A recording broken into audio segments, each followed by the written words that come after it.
Le ministre français des Affaires étrangères a invité la Commission européenne à instruire le dossier.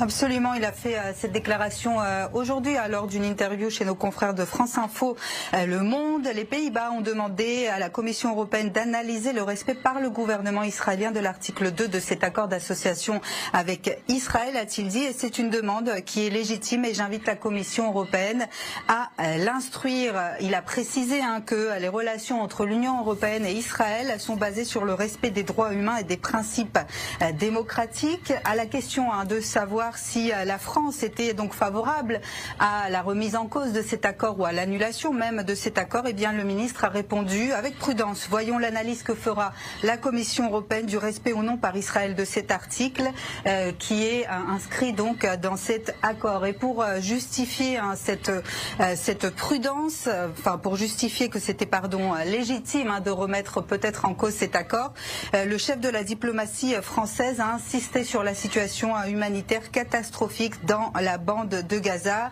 Je crois qu'il faut mettre des mots sur la réalité. La réalité, c'est que les Palestiniens à Gaza sont affamés, qu'ils sont assoiffés, dit-il, qu'ils manquent de tout, et que la bande de Gaza est aujourd'hui au bord du chaos et de l'effondrement de la famine. C'est ce qu'il a donc dénoncé tout à l'heure. Alors, quelques éclaircissements sur cet accord de l'Union européenne avec Israël. Ça a été signé en 1995, c'est entré en vigueur en 2000, et c'est un accord d'association surtout commercial qui facilite le libre-échange pour les produits industriels et agricoles, et ça permet aujourd'hui à l'Union européenne d'être le premier partenaire commercial d'Israël. Néanmoins, des expansions de cet accord d'association sont en suspens depuis 2008 en raison notamment de la politique de construction israélienne dans les implantations et du blocus dans la bande de Gaza.